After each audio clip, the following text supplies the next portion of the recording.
Hi YouTube, what's up? Good morning, good afternoon, good evening, whenever you're watching this. I hope you're doing well. If you're returning, thank you so much. If this is your first time at my channel, then welcome. My name is Bianca. I am going to talk to you guys today about some exonerations, which is just a true crime story where somebody eventually is proven innocent. If you like stuff like that, if you like true crime, if you like happy endings, if you like watching makeup, then you should subscribe because those are the things you're gonna find on my channel. Today's story is rather complicated and there's a lot of people involved, so I'm just gonna go ahead and get started. First, I'm gonna give you guys a little bit of like backstory because it's necessary. So today we will be talking about a man named Robert Fenenbach. And his name, I think, is the only name that I'm gonna say the whole name every time because he's the person that we're talking about. And there's a lot of other people who are gonna be involved in this story. And so just as a means of highlighting him in his story, I'm gonna make sure that I just say his name in full every time so we know that he's the main character of the show, okay? Now, you guys, I was being a goofy and I was looking at my phone the other day and I like dropped it and it just like cracked me in the face. I don't know if you can see I have like a bruise here and it's still a little swollen, so it's sore. I'm gonna try to be gentle. Louie, hi the baby. It all started on September 30th, 1991. Now, everybody else in the case besides Robert Fenenbach, I'm gonna give like a nickname. You know how we call like Chance the rapper and Meg the Stallion, like that, it's gonna be given that vibe because there's way too many people to like keep up with and this whole thing is just crazy. The first person involved that really got this whole thing started, her name is Barbara Adcock, you nasties. On September 30th of 1991, Barbara went down to the Trinity Sheriff's Office in California and reported that her 5-year-old daughter, Rachel, had been molested by a man named Gary Hop Sumar. All right, so for all intents and purposes, Barbara is gonna be called Barb and Gary is gonna be called Hop. Now, Barb lived in the house with her 5-year-old daughter, her 9-year-old son, and her boyfriend, whose nickname was Bird McCarley. So we're gonna call Bird, right? So Bird and Barbara lived together. Bird and Barb lived together. And they lived with 5-year-old Rachel and her 9-year-old son, who will later play like a very huge part in this story. And pretty much from that night forward, Barb and Bird went on to spread the story all over town. Like this was just like a small town and everybody kind of knew each other and they lived in this community. It was kind of like a homeless community, but Barb and Bird, they like had a home. I think it was like a trailer, but they hosted a lot of homeless people, including Hop. Quite frequently, Hop was at their house. You know, they would all be part of this like culture of going to these like local towny bars. And so when Barb and Bird went and started spreading these allegations and these rumors, you know, word spread pretty fast. Now, when we talk about Hop, he was like a small guy. He had like a very frail figure. He had lots of orthopedic surgeries as a child, and that left him kind of crippled, kind of walking with like a limp, and that's where he got the nickname Hop. And even though he was in his 30s, he appeared to be very small, very fragile. He had a colostomy bag. He lived off like disability, so because he couldn't work because of, you know, the way that the surgeries had affected his body as a child, he physically was impaired as far as being able to complete tasks, you know, that you and I would be able to do. And that obviously, like if you're not familiar with welfare, they don't necessarily give you like enough to live like a luxury lifestyle. And so he was homeless. He used his disability checks to just kind of like survive with like food and lots of booze and being at the bars all the time. He was known, you know, for his excessive drinking pretty much every day. At any time you could find him at the bar. Now, Hop had known Bird and Barb for several years and, like I said before, would often stay with them at their house. He would often look after their children while they were out you know, partying at the campground. So to put into perspective the way that all of these things happened, there was kind of like a series of like storefronts along this highway where this bar, the Hawkins bar, was at, along with some other, like a general like corner store. There was a gas station. They were all connected.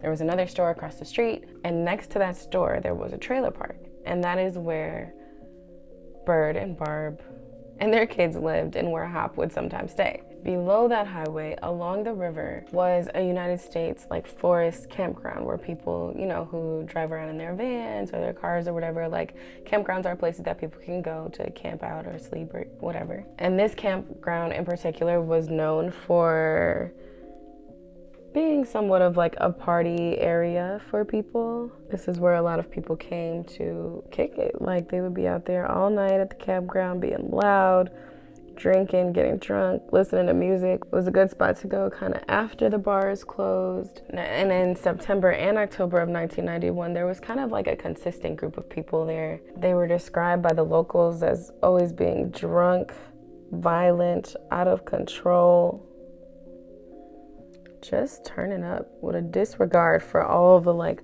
local people who lived there. They were just like, you know what? This is a good kick-it spot, and we're just gonna be here for the next 2 months. Don't mind us. We're just having a good old time. Now, here is what allegedly happened. This is where a lot of people come into play, and it's set around this time, like October 1st of 1991. There was a wedding that was getting ready to happen, and so there was a bunch of people coming in from out of town. There was a bunch of people already kind of camped out at the site. On the morning of October 1st, 1991, Barb and her 2 children appeared at a woman named Susan Hamby's trailer, who lived in the same kind of area trailer park as they did. Why my eyebrows don't ever match. So Barb pulls up to Sue's house and she's like, girl, you won't believe what my daughter just told me. She said that Hop was up in here touching folks. And so Sue was like, what, girl, you need to go tell the police. And so Barb left to go tell the police. And Sue went over to a man named Scarecrow's house. And Scarecrow told her that he did not believe those accusations against Hop. He's like, what, Hop, little harmless, old fragile Hop? Like, he couldn't do that.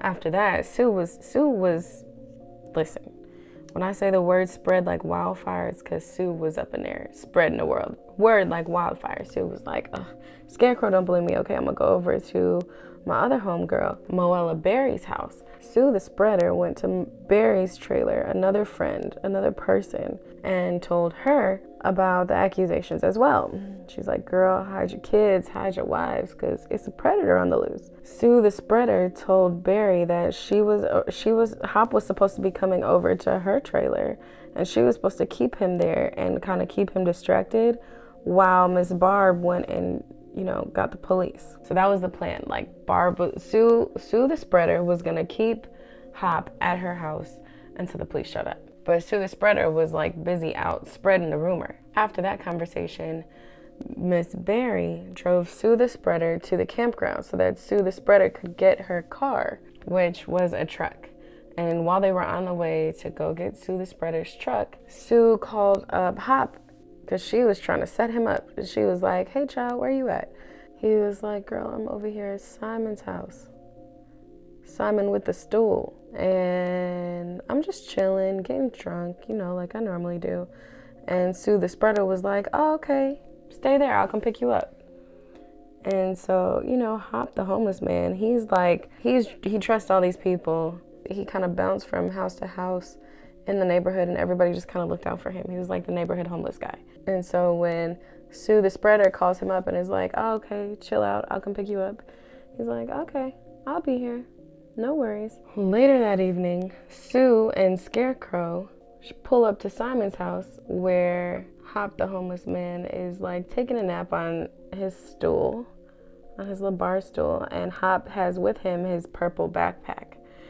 Oops, sorry guys, I'm gonna try to keep this down here because oops. Now when Hop, the homeless man, woke up, Sue the spreader was there with her little mans, and she's like, all right, Hop, come on, get in my house. Get in my car, I'll take you to my house, right? Because she's supposed to be keeping Hop there so that the police can come arrest him. So Hop stayed at Sue the spreader's house, and he slept on her couch. The next morning, Sue the spreader gets up, and she gets ready to leave and go to the campground. And she told Scarecrow, which I'm just gonna assume at this point is her little man, because why else would she be driving around with him and having him at her house and all that stuff, but who knows.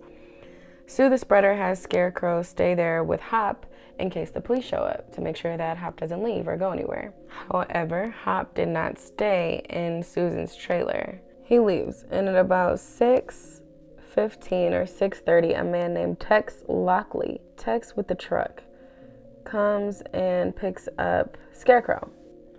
And they are like, let's go into town. So Lockley has a red flatbed truck. So that's why I call him Tex with the truck. They go to the general store, and then they go drive, make their way into the campground below. When they were driving to the campground, they saw Hop, the homeless man, walking on the side of the road, and they're like, hey, Hop, hop in. Hop in, get it. And so he does. He gets in the back of the flatbed truck, but he's visible. People can see him. And when they pull up to the campground, they are in for a rude awakening, child, because Sue the spreader had been a busy lady. She's been telling everybody from anywhere who can listen that this man has molested this 5-year-old girl. And so as they pulled up to the campground, as the three men, Tex with the truck, Scarecrow, and Hop the homeless man in the back, pull up to the campground, people are not happy, and everybody kind of starts screaming like, oh, hell no, get him the fuck out of here. They're yelling, they're screaming, they're actually carrying torches, and Barb, who was the initial person who accused him of the crime, she comes running up with a baseball bat ready to swing at Tex's truck, and she's got a mob with her. She's got a mob of people who have all heard these allegations and are pissed. She runs up on the truck with a mob, and Tex is like, oh no, y'all not about to start busting out my windows and busting up my car. Without thinking, he, quickly puts his car into reverse and back up the hill. Now, Scarecrow says that they reach the top of the hill, and that's when they encounter the defendant, Robert Fennenbach, who we're talking about today, and another man named Redbeard Bob Bond. So we're just gonna call him Redbeard. And they had also heard the allegations, and they were like, oh, you like to fuck with little girls? Okay, come on, get out the car. Without any questions, the two men walked up and instantly started beating up Hop, the homeless man. They said during the whole entire beating, Hop just kept saying, not guilty, not guilty. Anyways, there's another man named Stephen Thayer who is walking down the street and happens to pass the red truck. And he sees Bird, the boyfriend, who is Barbara's boyfriend, right? Who would have been the young girl's stepfather, essentially, with his friend, Leaf Dodd, who was one of the people who were getting married that day. And he sees them driving around in Barb's white Ranchero, and Hop asks him, so what are you guys gonna do? Y'all about to kill me right here, right now? You're gonna throw me in the bushes or something? And Bird, the boyfriend, replies, yeah, something like that. Stephen Thayer, the man who was walking on the highway and saw this interaction happen, testified that the last time he saw Hop, he was in the middle seat of the white Ranchero that belonged to Barb, and he was sitting in between Bird, the boyfriend, and Leaf Dodds, the groom. Now, remember we said Barb and Bird lived in the trailer with her 5-year-old daughter, who was the victim in this case. Well, one of the victims in this case, and her 9-year-old son, whose name was Randy. Randy, the 9-year-old, was sleeping in the back of the white Ranchero that Bird, the boyfriend, was driving when he picked up Hop, the homeless man, who had supposedly molested the young girl. So Randy, the 9-year-old, is asleep in the back of the truck. Of course, he's not fully sleeping through all of this chaos, through multiple jumpings of one man and the kidnapping basically of him. Randy says that after stopping at the top of the hill and picking up Hop, the men drove to just a place in the woods where they all got out and started stabbing Hop. The men included were Bird, the boyfriend, Robert Fennenbach, who the story is about, Redbeard, and Leaf Dodds, the groom of the weekend, who was supposed to be getting married that weekend. Afterwards, the 4 men dragged Hop to another spot. And 4 days later, on October 6th, Gary Hop Summer, the homeless man, His body was found at a logging site. The body had been covered in like branches and dirt. I guess that was their way of trying to cover it up. A piece of rope was found nearby, and there were ligature marks around Hop's arms, suggesting that he had been tied up and kind of dragged around. There were 2 logs found nearby that had Hop, the homeless man's, blood on it.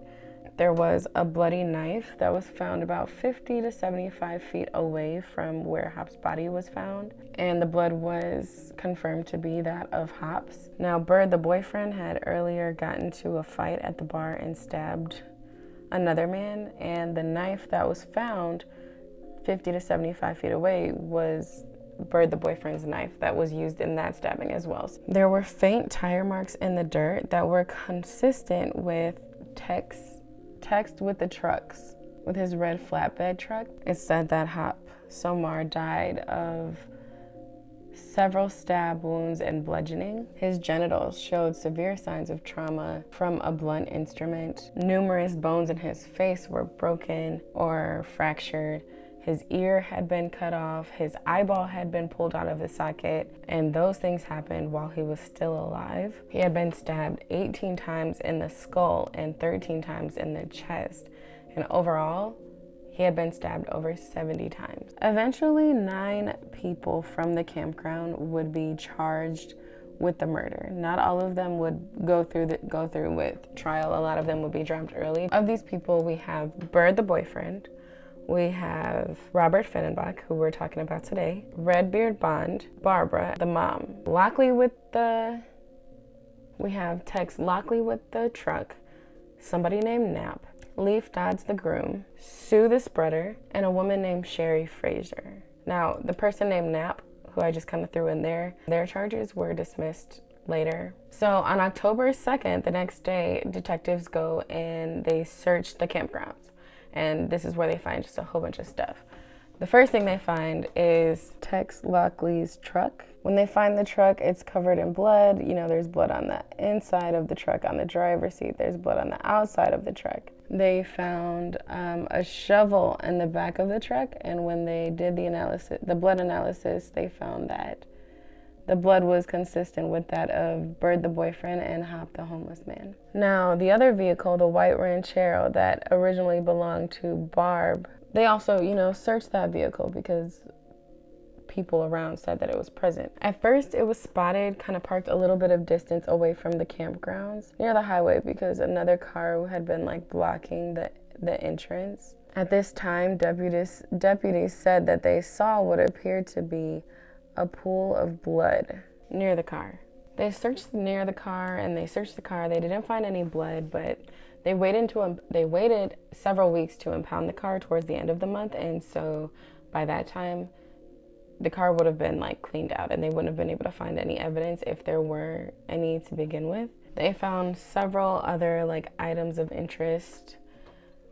The first being that Bird, the boyfriend, had open wounds on his fingers and his knife sheath was empty, which I'm gonna assume that's the handle. In addition, they also saw Randy, the 9-year-old, in the back of the white Ranchero. Randy, the 9-year-old, was taken into CPS custody, Child Protective Services, the very next day. Now, remember when I said that Bird, the boyfriend, had been into another altercation where he stabbed a man 2 days before the situation with Hop, the homeless man, ever happened? On October 18th, Detective Dan Karchner, along with social worker Donna, they took Randy, the 9-year-old, to a Hotchins bar in the log landing. The boy told Detective Dan that the only time he ever remembered being in that bar is this one time when Bird, the boyfriend, gave a ride home to 2 gentlemen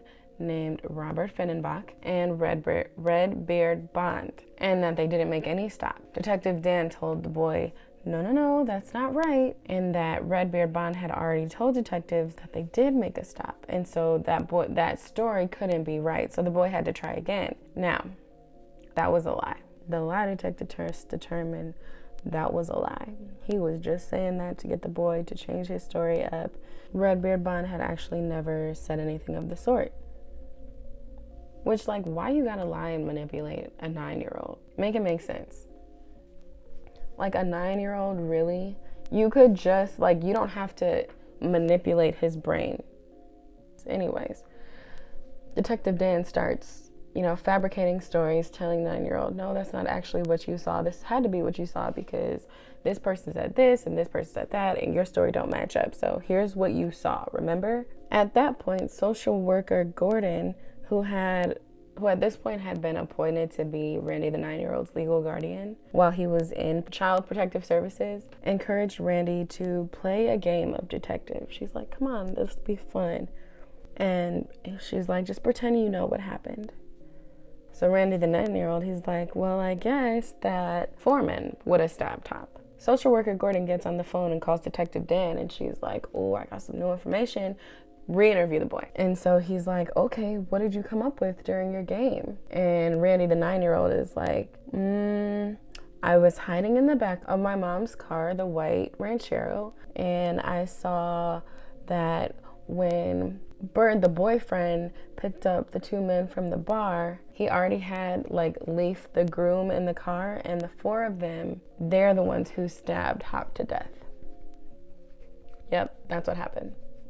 Now, because of all of the defendants and witnesses and every statements that were involved, the trial had been split into 3 parts. But because this case was getting so much publicity, all 3 trials were taken outside of Trinity County. So Robert Fennenbach, who we're talking about, his trial took place along with Sue the Spreader and a woman named Carly Frazier.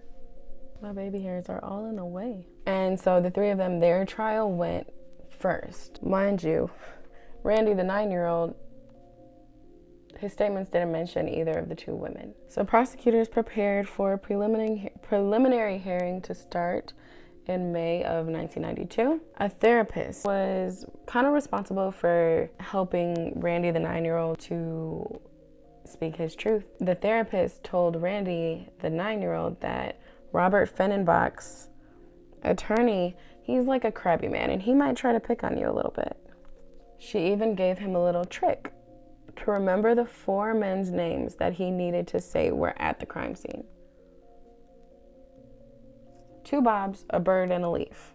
2 Bobs, a bird, and a leaf. They repeated that several times, right? We're talking about Robert Fennenbach, Redbeard Bob Bond, Bird the boyfriend, and Leaf the groom. Now, these are all people who knew each other and were from the same neighborhood. And so I guess it might be a little bit easier to kind of pinpoint them all together. And she said, okay, today I just want you to focus on the one Bob Fennenbach, okay? You got that? And he's like, got it. You got it, dude. So the trial of Robert Fennenbach, Sue the Spreader, and this woman, Sherry Frazier, it began on November 16th of 1993, which is just like, dang, this stuff takes a long time. The pre-trial was in May, and the trial began in November. That's 6 months later. Fennenbach was represented by a man named James Dippery, and we're gonna call him Dippery the defense. Gentle, gentle. Love taps to the bruised eye. While prosecution had testimonies from several witnesses, kind of claiming this to be a vigilante type of murder, Randy, the 9-year-old, was the only witness who said he had seen the crime. Now, the state only had limited scientific and physical evidence against these 3, specifically against Robert Fennenbach. They were able to find that the tire trucks near the scene were consistent with Lackley's red flatbed truck, and that the blood inside the truck were consistent with those of Hop, the homeless man. They also examined the blood of a knife found on Robert Fennenbach, and they determined that it had insufficient antigens to determine its source. However, while determining that the blood on the knife most likely came from an animal, they left the possibility open that it could have belonged to a human. However, Robert Fennenbach's girlfriend testified on his behalf, saying that he had recently skinned a deer with the knife, and that's why that blood is in fact animal blood. Detective Dan testified about his interview that he did with Randy the 9-year-old, and he acknowledged that he had fabricated a story to the boy about how many witnesses also saw the murder take place. And this is important because Randy the 9-year-old thought that what he saw or didn't see was wrong. Like, he thought that what he understood to be true about the case was incorrect because other people saw it too. So it must happen the way that this officer is telling me, because why would other people say they saw it this way if they didn't see it this way? Maybe I didn't see it this way. Like, it was very confusing for anybody, but let alone a 9-year-old child. So Randy the 9-year-old went on to testify and say that he saw Robert Fennenbach, stab him along with the other guys, and he saw them hop over by a stump and leave him there. Now, during the trial, Randy the 9-year-old, his therapist allowed the prosecutors to question Randy, but not the defense team, by saying that it would be too much for him, he'll get overwhelmed, and we don't want to keep re-traumatizing him by having him walk through and recall this incident over and over again, which would make sense, if that was true. But eventually, Randy, the 9-year-old, got tired during questioning, and he was dismissed for the rest of the day. Now, Robert Fennenbach testified on his own behalf during his trial. He stated that he did have an altercation with Hop the homeless man, but that's all it was. It was just an altercation. And after that, he went and had dinner with friends, and then he got a ride to the house where he was staying. He later said that Dan the defense gave him very little notice that he would be taking the stand in the first place, and that he wasn't prepared at all for what to say or how to navigate that experience. Like, nobody gave him any time to prepare mentally for taking the stand. Now, Randy, the 9-year-old, while his statement was conflicting and confusing, the jury still found it credible because of the brutal manner in which the boy remembers the details of the murder. Now, Detective Dan had testified that the details of the case had not been made public, so the boy's recollection of what happened must have been true because he had such details about how the murder took place. However, the lie detector test determined that was a lie because there had been newspaper articles that had been printed that gave details of the murder of this story. This case had been publicized and the media was running with it, and they were releasing any detail they could find. And they did, in fact, there was a newspaper article that had significant details about the murder, and so anybody really could have known the details. On February 4th of 1994, Robert Fennenbach was convicted of first-degree murder. However, he was acquitted of the charges of conspiracy. Now, Sue the Spreader and Sherry Frazier, they were convicted of conspiracy, but they were acquitted of the murder charges. All three of them received 25 years to life. Now, Bird the boyfriend, Redbeard Bond, and Dodds the groom went... It's okay.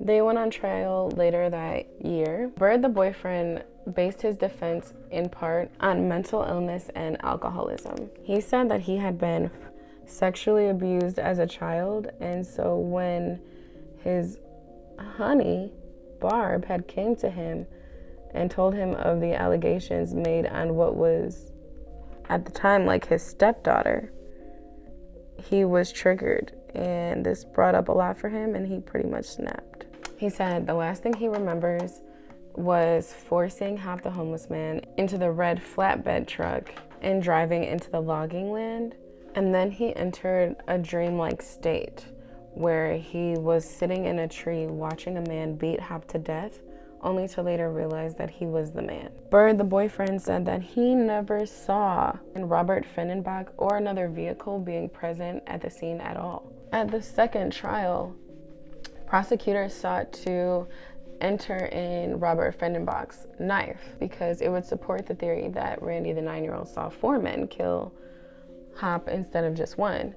The defense of the other 3 men objected because they knew that they had found no indication of human blood and it really had nothing to do with their trials. And on December 16, 1994, Bird and Redbeard Bond They were convicted of conspiracy to commit murder. Now, Fennenbach first submitted his appeal stating that he should have been charged with a lesser crime like manslaughter. Despite Bird the boyfriend's confession in his own trial, in the state of California at the time, in order for habeas corpus to apply, the evidence has to completely undermine every other aspect in the initial trial. So one person's testimony doesn't completely overshadow all of the other evidence, that mainly being the confession or the testimony of Randy, the 9-year-old. Therefore, he can't use that testimony to be released or acquitted of the charges. Fenenbach took his appeals to federal court, and from his initial habeas corpus in 1997, he basically continued to file appeals through the years. In 2017, California changed its law stating that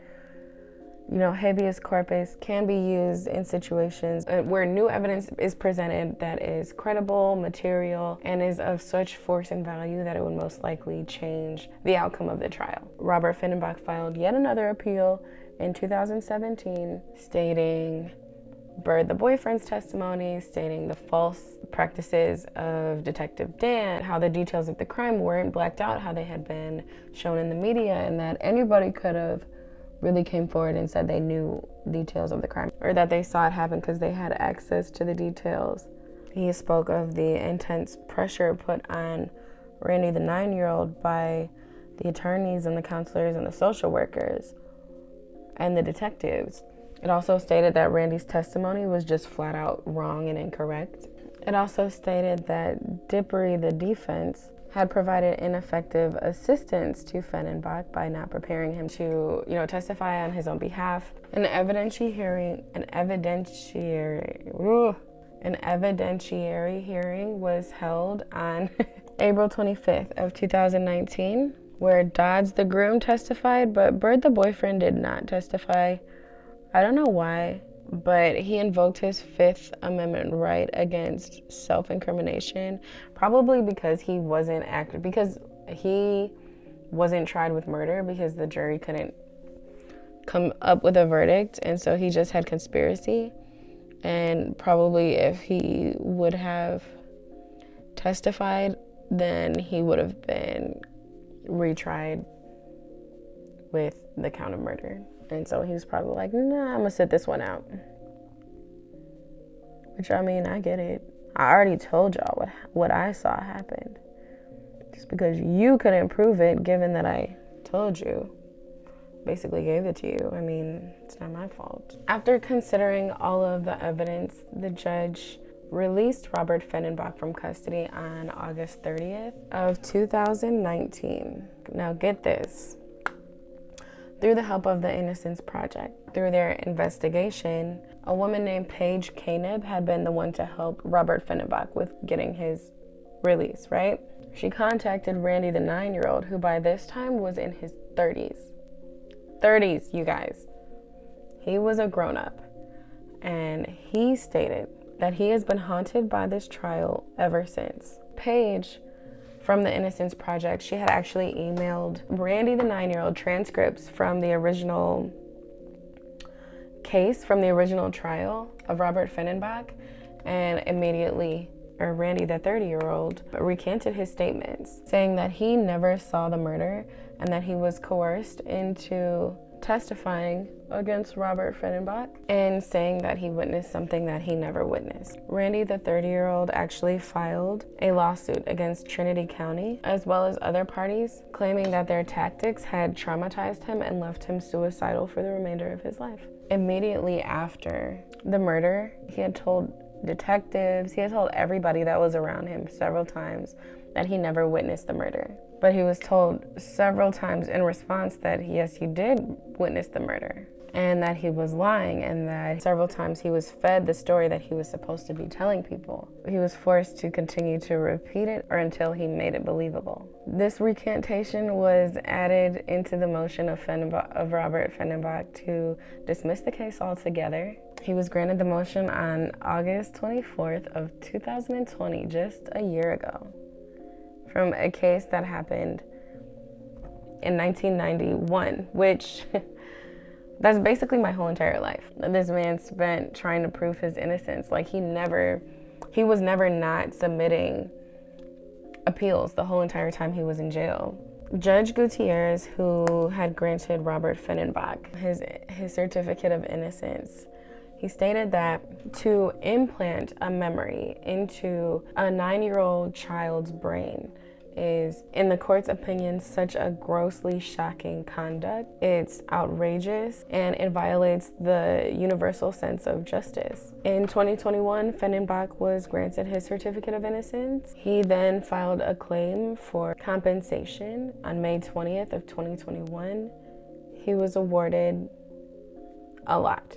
Now, I know in the last video I said how much he received, and I even felt a little uncomfortable doing that because these people are still alive, and I don't want anyone to know like what their financial status is. At least I don't want to be the person putting that out there, because people get weird over money. I mean, it's public information. Like, if you guys want to know exactly how much his settlement was, you can totally go look it up and find it. I just don't want to put anyone at risk or their family in harm's way by putting their like financial business out there. As of now, in this video, I'm no longer going to be stating the exact amount that people get. Just know that he wanted his money and he got it now, okay?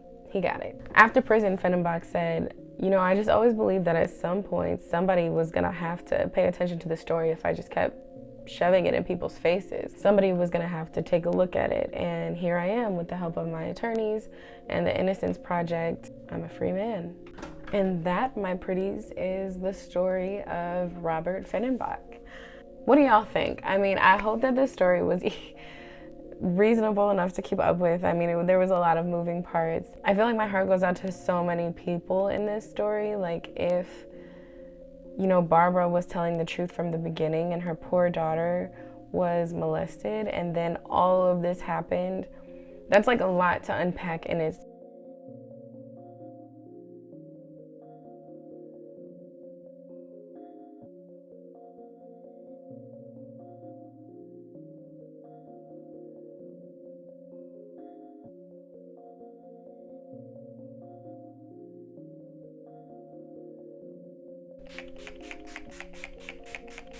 and now to be experiencing, you know, the weight of all of these people's fate being put on him and then being manipulated throughout the whole thing.